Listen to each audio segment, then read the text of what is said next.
Nag-engine wash na tayo. Palit tayo ng mga hose, mga tagas, check up. Yes. Tapos nagbabawas yung brake fluid niya. Ayan, tingnan natin yan, ang laki ng binawas. So in-inspection natin, papan-checking kung saan yung mga leak kasi hindi normal na magbawas ka ng brake fluid. Ito. Yan. Titignan mo parang wala.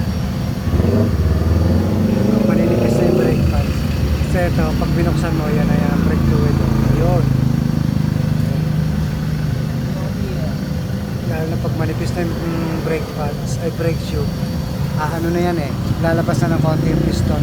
So aabot siya dun sa dating hindi naabot na naponduan na ng kalawang. Yan na yan, matagas. Kaya pa nagbawas brake fluid, magpa-check na agad na pabukas na ng mga preno para makita. Kasi delikado pagka ano na, lalo na wala ka sa atin stop di bomba yung preno mo, delikado. Iwas sa aberya.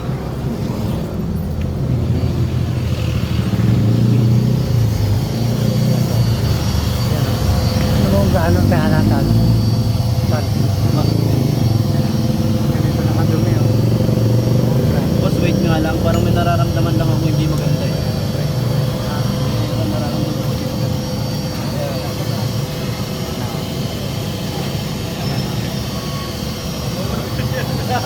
Bakit? Tinatawag ka ng kalikasan?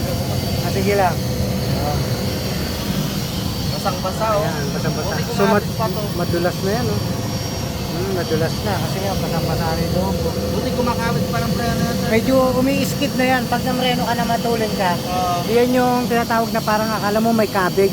Saka parang tinutulak ka sa likod. Parang tinutulak ka kasi harap na lang. Kumintab na eh. Oh. Kintab na niya, madulas na.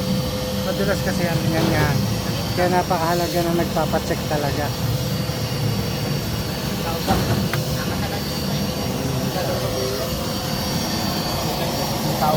So, nirepair na natin yung kanyang tail light.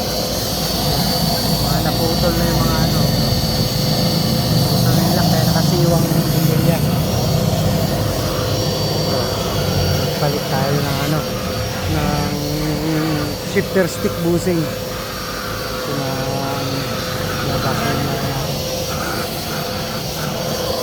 vacuum lang natin para palit tayo ng wheel cylinder, brake wheel cylinder Sportivo. So napakahalaga po yung pagka napapansin ninyo, check lagi ng matubig yung sa ano, sa preno, brake fluid, kasi napaka-importante nun para safety rin na kailangan aware tayo sa ginagamit natin. Mahirap rin sa kalsada lalo pat ma-involve sa aksidente.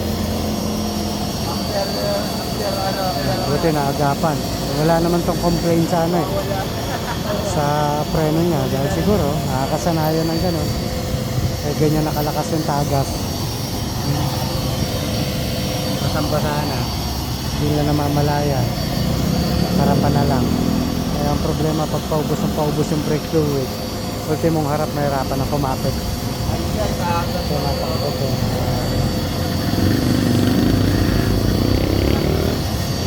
Okay, kaya sa mga may sasakyan po dyan, lagi mag-check ng mga fluid, tubig, kasi ito na-check din namin. Wala rin tubig radiator, kalahati na lang. Kasi may tagas din yung hose. Ito naman eh, ang pinapagawa lang dito, shifter kasi lugaw na. Eh, nagpalit na kami kasi ultimo yung rod dun sa linkage ng ano niya, shifter eh, malaki na rin yung butas. Kaya kahit bagong palit yung plastic bushing natin eh, umaalog pa rin. Tapos yun nga, upon checking, pinakisuyo rin. Hindi naman talaga yun ang priority. Kaya lang may mga napansin ako hindi dapat, kaya talaga hindi normal kumbaga. Kaya pinagmalasakit natin na tingnan. Ito yung tubig na buksan natin. Yun nga, pagbukas ko rito kanina walang tubig. Kitang-kita mo yung mga butas ng pins ng radiator. Chinik natin. Tapos ganoon din sa brake fluid. Nakita ko wala na sa maximum.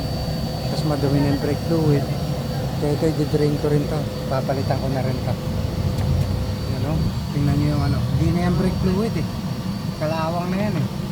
Kaya kahit maganda pa yung ano mo, piston mo, pag yung magaspang na yung brake fluid, sisingit pa rin yan eh. So nagkakaroon siya ng leak. So kinakalaan yan, nalilinis siya. Iba na kulay oh. Kulay kalawang na siya eh. Kaya bubuksan din natin yan.